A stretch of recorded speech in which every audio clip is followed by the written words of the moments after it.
if you're being abused within the family home, right, and there's no love there, there's no care there, there's no nurture, just being a human being, you're going to want that from someone, from somewhere. And this is how gang culture has grown. If you're not getting your needs met somewhere, you will find belonging somewhere. Even if it's not beneficial for you in the long term, you're going to want to find that connection, because that's what human beings want, need. So this is where the grooming process comes into play. Perpetrators, they know how to get their victim.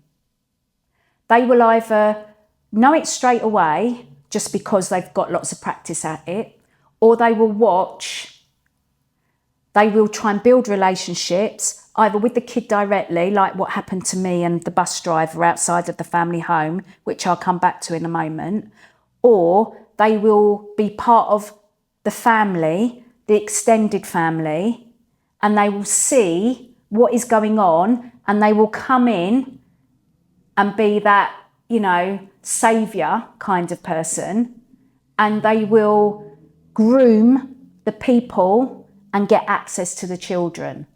So often you will hear, he would never do that. He's a pillar of community. She's so well known, so well loved. So they've groomed the adults to get a certain perception about them. Yeah, he's a good guy, she's a great woman. They do this for charity, they do that. Jimmy Savile. They just groom, and then they access the children when they can. Many of them are opportunists, but they've built that access in. So for me, not getting what I needed within the family home, and that was my dad and my stepmom at the time, was living London Road in Bromley. He would park, my perpetrator, parked his minibus, school minibus outside the back gate. We would be hanging around outside because that's what kids did in the 70s, 80s. We played outside. We were literally got told to get lost and not come back till tea time. So we were playing outside. He saw that because he parked his van. He parked his van a long way from where he lived. There was no need for him to park his bus, his minibus, outside our back gate. He could have parked it in London Lane, not where we lived. But he parked it there.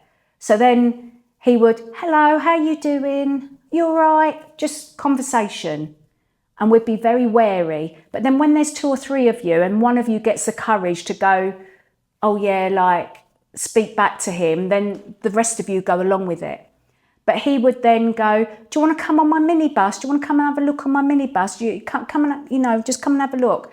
And we're like, yeah, great. And he goes, could you look after my minibus for me? Make sure there's no other children go near it. You're special, but you can come near it. And when I'm here, you can come in it, you can sit on the chair. So can you see, it's all of that, the nicety and making you feel special. And then you go, do you want the sweets? I've got given these sweets today. Would you like this sweet? Yeah, and give you a few sweets. And when you never have that, he's my best friend now. Yeah. And then it was like, and then you look for him. You look out for him because he's not a threat, he's a friend. And then before you know it, it's like, I haven't got any sweets on me today, but I've got some back at the house. Do you want to come? Can you see what I'm saying? So off we trot. He's our friend. He's not a threat, he's a friend. Off we trot, and that's where the sexual abuse happened within his flat to 3 of us. And you would have thought that maybe one of us would have ran, screamed, all of that. None of that happened. We were all complicit in keeping it a secret until it wasn't a secret. He abused each one of us in a different way, all while we were in the same room. Okay, then we went back home, and it was a couple of days later that I spoke about it. I had a breakdown about it. I was 9 years old, so I couldn't settle. It wasn't right. It didn't feel good. I felt a certain way. And And I've written about it in the book, and I don't really want to go into like a lot of detail here because I can feel myself getting upset, okay? So you can see how things like 30 odd years ago can still impact you if you talk about the emotional level of it, okay? So it's really important that I didn't want to get into trouble with my dad and my stepmum, because there are always consequences for behaviour. And I knew that you shouldn't go back to people's homes, stranger danger. I knew there's going to be consequences for doing that. So I had all of this emotion going on in me. I couldn't understand any of it. I was 9 years old, but I did break down crying and said that this man had touched me. And then that's when the police got involved. But back then, it doesn't happen now, but back then you used to go to the police station and the police used to do forensic internals to see if you'd been raped or not. I hadn't been raped, and I told the police that. I didn't know what the word rape was. I didn't know what it meant. I didn't know any of that. I just knew that this man had done something to me that I didn't like.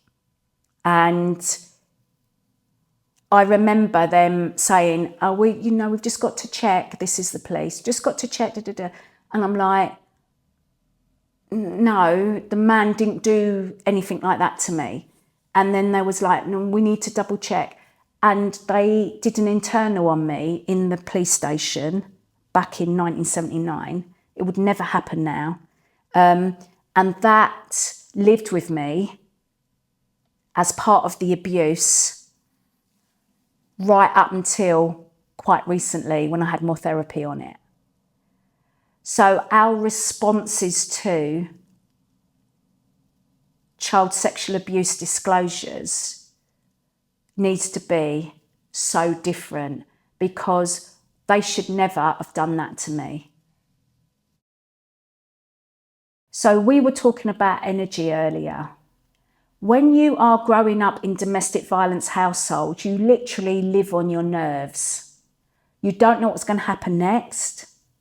You are literally waiting, watching and listening for the next thing that's going to go off, that's going to make you unsafe or vulnerable to abuse of some kind. And you're trying to navigate all of that to keep yourself safe. This hypervigilance that I would say all victims and survivors have really rules your life. And I think that might be a good message to give out to your audience, that if they find themselves thinking and feeling like that, that can be really detrimental to long-term health and well-being if it's affecting their life to the extent that was affecting mine. And I had to go and get therapy and help to try and calm down and dull down all of the, what's going on? All of that hypervigilance, all the triggers, because that brings its own trauma. Yeah. So 3 domestic violence households at the age of 16, I thought, need to leave home. It's really not safe now. And I can leave now because the police won't bring me back. So at the age of 16, you're allowed to be an adult and you're allowed to go and do what you want to do. So I decided, because my brother had already left when he was 16, that I was going to go and out into the world by myself and make the world what I wanted it to be. I wouldn't make my life any worse than those 4 adults that were in my life already who had, literally given me nothing. So I left at the age of 16, and from 16 to the age of 28, I just masked. I turned up into the world.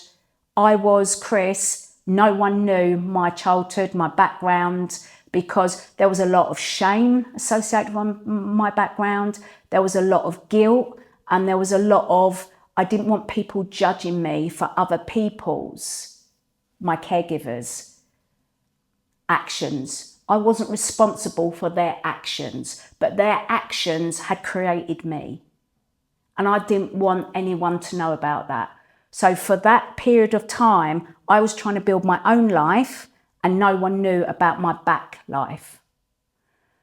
So at the age of 28, I was a qualified management accountant. I had my own roof over my head, i.e. mortgage. I had a very credible job. I was married, still am married to the same person. I had my first child. When I held my son in my arms for the first time, and you would have heard me say this in a lot of different interviews, I literally had this overwhelming love for this little human being. And I vowed that if anything ever happened to them, I would literally kill for them, because that was the love that I felt for my child. But at the same time I felt that and said that internally, I then recognised that no one in my life had cared like that for me. So then there was sadness, there was anger, there was bereavement. There was so many emotions going on.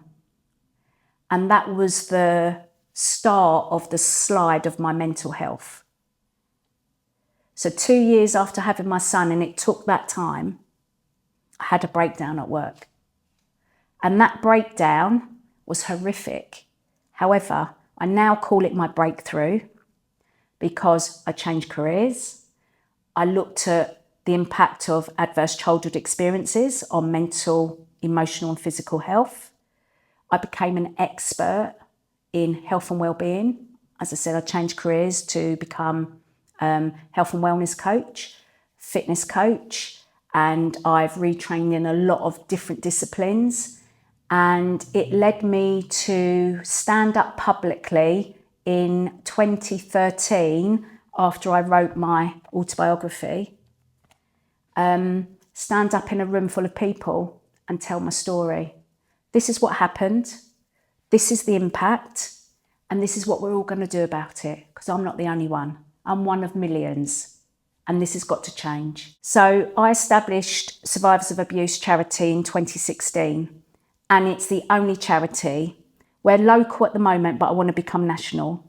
But we're the only charity nationwide to deliver a holistic health recovery program that is psychoeducational, and it tells victims and survivors, people who have been harmed, that what they've gone through is not their fault. What they've gone through, they need to give that shame and the guilt back to their perpetrators, because it's not their fault. It's nothing to do with them. And it's about understanding that there's healthy coping mechanisms that will help you regain your health and wellness, help you fulfill your potential, empower you to step out as your own person, rather than all of those negative coping mechanisms and strategies many of us adopt because we don't know any different. So it was really important for me to have a solution to help other people. So I have the charity over here helping people recover, but I also do a lot of advocacy and activism, which is about challenging those systemic failings that have been going on, so that we can make sure that we hold people, corporates, the government to account for the changes that need to be made to respond to child sexual abuse and exploitation in the best way that we can.